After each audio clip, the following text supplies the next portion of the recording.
સંધાન all Gujarat integrated classroom.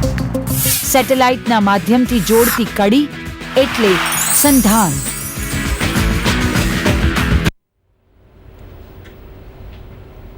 નમસ્કાર, good afternoon everybody. બાયસેકના ગણિતશાસ્ત્રના વ્યાખ્યાનમાં આજમાં આપ સર્વનું સ્વાગત છે અને હું દક્ષા દિવાન આજે શરૂ કરીશ તમારા ટોપિક નંબર થિયરીના divisibility in theory in integer. Number theory તમે જાણો જ છો કે પુરાણા ગણિતનો એક અગત્યનો ભાગ છે જેને બેઝિક ઇન્ટિગ્રેટ એની અંદર યુઝ કરવામાં આવે છે, જેમ કે N, Z, set of the natural number, set of the integer, plus, minus, multiplication અને એના અલગ અલગ ચિહ્નો અહીંયા વાપરવામાં આવે છે. જો નંબર થિયરીની વાત કરીએ તો વર્ષો પુરાણી આપણે લોકોમાં એનો ઇન્ટરેસ્ટ જોવા મળે છે અને જો આજના સમયમાં નંબર થિયરીનો કોમર્શિયલ યુઝ જો જોવા જઈએ તો એ ક્રિપ્ટોગ્રાફી જેની આખી શાખા ડેવલપ થઈ રહી છે તેમાં એનો વ્યાપક ઉપયોગ આપણને જોવા મળે છે. જ્યારે કમ્પ્યુટર્સનો જમાનો આવ્યો તે પહેલાંથી જે પ્યોર મેથેમેટિક્સ કહેવાય એની અંદર નંબર થિયરીનો ખૂબ જ અગત્યનો ભાગ રહ્યો છે. એ ફક્ત ઉપયોગમાં પણ નહીં, પણ જ્યારે નંબર થિયરી આપણે એને યુઝ કરીએ છીએ ત્યારે એને એક એન્જોય પણ કરીએ છીએ અને એમાં એને એટલી બધી સરસ એની પ્રોપર્ટીની બ્યુટી છે કે જે આપણે એને એન્જોય કરતાં વાપરી શકીએ છીએ રિયલ લાઈફની અંદર પણ. તો નંબર થિયરીનો જે ક્રુશિયલ અત્યારના યુઝ જે આપણે કહી શકીએ તો તે છે એન્ક્રિપ્શન અલ્ગોરિધમની અંદર, અને એને મેઇનલી આપણે યુઝ કરીએ છીએ નેટવર્ક સિક્યુરિટીની અંદર. જે આજે આપણને એરફોર્સમાં કે કશે પણ ઇન્ટરનેટનો બધે યુઝ થઈ રહ્યો છે ત્યારે નેટવર્ક સિક્યુરિટી એ ખૂબ જ અગત્યનો ભાગ એની અંદર ભજવે છે અને એ સિક્યુરિટી માટે મેક્સિમમ નંબર થિયરીનો યુઝ કરવામાં આવે છે ડેટાને ઇન્ક્રિપ્ટ અને ડિક્રિપ્ટ કરવા માટે. તો આ એની અગત્યની અત્યારના ઉપયોગ કહી શકીએ આપણે. હવે આપણે જોઈએ ડિવિઝિબિલિટી વિશે. ડિવિઝિબિલિટીની વાત જો કરીએ તો કોઈ પણ ઇન્ટીજર એ અને બી જ્યાં એ નોટ ઇક્વલ ટુ 0 હોય તો A divides B if there exist an integer C such that B equal to AC. જો આપણે એના નોટેશન યુઝ કરીએ છીએ તે છે એ પછી સ્લેશ બી, એને આપણે હંમેશા વાંચીશું A divides B. B is a multiple of A and A is divisor of B. A is a factor of B also. હવે A does not divide B, તેના માટે આપણે આ સિમ્બોલને હંમેશા વાપરીશું. If A is not equal to 0, then A divides 0 and A divide itself. આપ જાણો છો કે 1 divide every number A, જ્યાં A belongs to Z, પૂર્ણાંક સંખ્યા લઈએ છીએ આપણે. If A divide B and A divide B C for all C belongs to Z. If A divide B and C divide D તો A અને બીનો ગુણાકાર પણ બી અને ડીના ગુણાકારને ભાગી શકે છે. ટ્રાન્ઝિટિવિટીમાં એ ડિવાઇડ બી હોય અને બી ડિવાઇડ સી હોય ઇમ્પ્લાઇઝ એ ડિવાઇડ્સ સી આવશે. એ ડિવાઇડ બી અને જો બી ડિવાઇડ એ હોય, બંને એકબીજાને જો ભાગી શકતા હોય તો A is equal to plus or minus B થશે. A divide B and B is not equal to 0 તો હંમેશા એની વેલ્યુ બીથી નાની રહેશે અથવા એના જેટલી રહેશે. A divide B and A divide C implies A divide B in X plus C Y, where x and y belongs to z. Z is a set of integer. હવે આની આપણે પ્રૂફ જોઈએ કે a divide b implies a divide bc. Suppose a divide b હોય તો by definition આપણે કહી શકીએ કે કોઈ પણ એવો નંબર મળે કે જેમાં આપણે b is equal to am લખી શકીએ છીએ. હવે multiply both the side by the c. So bc is equal to amc is equal to a into mc. Now we have bc is equal to amc. So bc has been expressed as 8 times the integer of mc. એટલે definition પ્રમાણે આપણે કહી શકીએ કે a divides bc. હવે આમાંથી કયા સાચા હશે?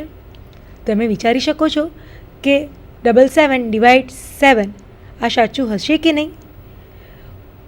7 કરતાં 7 મોટી સંખ્યા છે એટલે કે એને ભાગી નહીં શકે.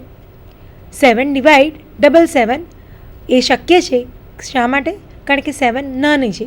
એ ડિવાઇડ્સ બી જ્યારે આપણે ઉપયોગમાં લઈએ છીએ ત્યારે એ હંમેશા બી કરતાં નાનો હોવો જોઈએ અથવા એના જેટલો હોવો જોઈએ.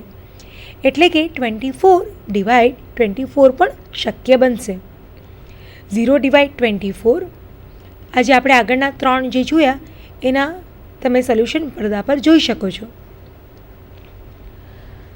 હવે બાકીના 3ના આન્સર 0 ડિવાઈડ 24 આપણે જાણીએ છીએ 0 does not divide any integer.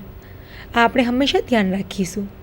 And 24 divide 0 એ સાચું રહેશે કારણ કે 0 is divisible by every integer, right. અને 17 divide 34 that is also true. જેના વડે આપણે ભાગીએ છીએ તે સંખ્યા નાની હોય.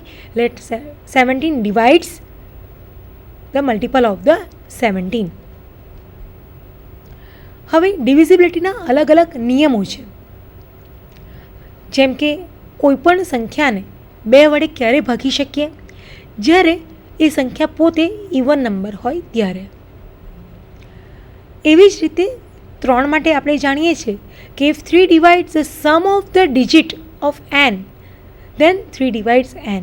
એટલે કે જે આપણે નંબર લઈએ તેના બધા ડિજિટનો સરવાળો ને જો આપણે 3 વડે ભાગી શકતા હોઈએ તો એ નંબરને પણ 3 વડે ભાગી શકીશું. Divisibility test for your number 4. If 4 divides the last 2 digit of n then 4 divide n. જો છેલ્લા 2 ડિજિટ nના જો આપણે 4 વડે ભાગી શકતા હોઈએ તો એ નંબરને પણ 4 વડે ભાગી શકીએ છીએ. એવી જ રીતે ડિવિઝિબિલિટી ફોર 5. જો એનનો કોઈ પણ એક ડિજિટ વન્સનો ડિજિટ લાસ્ટ જે ડિજિટ આપણે કહીએ તે 0 અથવા 5 હોય તો આપણે કહી શકીએ કે તે નંબરને આપણે 5 વડે ડિવાઈડ કરી શકીએ છીએ. ડિવિઝિબિલિટી four 6. If 2 divides n 3 divides n, then we can say 6 also divides n. If 7 divides the alternating sum or difference of the 3 successive digits, then 7 divide n. 7ની ડિવિઝિબિલિટી test ખૂબ જ રસપ્રદ છે કે લાસ્ટ કોઈપણ 3 સક્સેસિવ ડિજિટના સરવાળો કે ડિફરન્સ લેવામાં આવે અને એને જો આપણે 7 વડે ભાગી શકતા હોય તો એ નંબરને પણ 7 વડે ડિવાઈડ કરી શકીએ છીએ. તમે પડદા પર એક એક્ઝામ્પલ જોઈ શકો છો કે નંબર 515592 એને 7 વડે ડિવાઈડ કરી શકાશે કે નહીં? તો તમે લાસ્ટ 3ના ડિજિટ લો. 592 માઇનસ 515 કરશો તો ઇટ્સ 77 અને 77ને 7 વડે ડિવાઈડ કરી શકાય છે. એટલા માટે જે આપેલો નંબર છે એને પણ આપણે 7 વડે ડિવાઈડ કરી શકીશું. તમે એવી રીતે અલગ અલગ નંબર લઈને ટ્રાય કરી શકો છો. બરાબર ને? ખૂબ જ રસપ્રદ આ રૂલ છે. એ જ રીતે 8થી ડિવાઈડ કરવા માટેનો રૂલ છે કે જેના લાસ્ટ 3 ડિજિટને જો આપણે ડિવાઈડ કરી શકતા હોઈએ તો એ આખા નંબરને પણ આપણે 8થી ડિવાઈડ કરી શકીએ. If 9 divides the sum of the digit of n, then 9 divides n.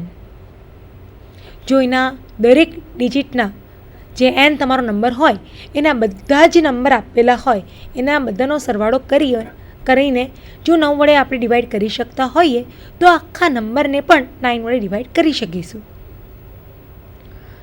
10ની rule એકદમ જ સરળ છે કે જેમાં તમે જોઈ શકો છો કે એનો લાસ્ટ જે ડિજિટ ખરો તે 0 હોય તો તે નંબરને 10 વડે ડિવાઈડ કરી શકાય છે. If 11 divides the alternating sum or difference of the successive digit, then 11 divides n. જે રીતે આપણે 7નું જોયું એ જ રીતે આપણે 11ની પણ પ્રોપર્ટી છે. હવે ડિવિઝિલિટી રૂલ ફોર 12, જો 3 ડિવાઈડ n અને 4 ડિવાઈડ n હોય તો 12 ડિવાઈડ પણ n મળે છે. જે રીતે આપણે 6માં જોયું કે 2 ડિવાઇડ્સ n થાય, 3 ડિવાઇડ્સ n થાય તો 6 ડિવાઈડ n હોય, સેમ પ્રોપર્ટી રૂલ્સ અહીંયા 12 માટે છે. For 13, if 13 divides the alternating sum or difference of the 3 successive digit of n, then 13 divide n. એ આપણે જે રીતે 7માં રૂલ જોયો એ જ રીતે આની અંદર પણ અલ્ટરનેટિંગ સમ લઈ અથવા અને એનો ડિફરન્સ લઈને તમે ચેક કરી શકો છો કે નંબરને 13 વડે ડિવાઈડ કરી શકાય કે નહીં. લોંગ ડિવિઝન, જો તમે લોંગ ડિવિઝન કોઈ પણ નંબરને જ્યારે ડિવાઈડ કરો છો આપેલા નંબરથી, સપોઝ તમને અહીંયા પડદા પર એક્ઝામ્પલ આપવામાં આવ્યું છે કે 117ને જો 31 વડે ડિવાઈડ કરવામાં આવે તો એનું ડિવિઝન જે બતાવવામાં આવ્યું છે કે 31 ઇન્ટુ 3 કરીએ તો 93 મળે અને તમારી શેષ વધે છે 24. તો અહીંયા એરોથી બતાવવામાં આવ્યું છે કે ડી ઇઝ કોલ્ડ ધ ડિવાઇઝર. જે ડિવિડન્ડ છે જેને આપણે ભાગીએ છીએ તો તેને ડિવિડન્ડ કહેવાય. એન્ડ જે છેલ્લે જે શેષ વધે છે that R is called the remainder. અને ક્યુ જે ભાગફળ આપણને મળે છે that is called the quotient. So 117ને તમે આવી રીતે લખી શકો કે 31 ઇન્ટુ 3 પ્લસ 24. હવે એક્ઝામ્પલ આપણે જોઈએ કે જ્યારે ડિવાઈડ -11/3 તો આપણને શું મળે છે, તો એ વસ્તુ આપણે ધ્યાન રાખવાની છે કે રિમાઇન્ડર ક્યારેય પણ નેગેટિવ નથી હોતો. સો -11 ઇઝ ડિવિડન્ડ.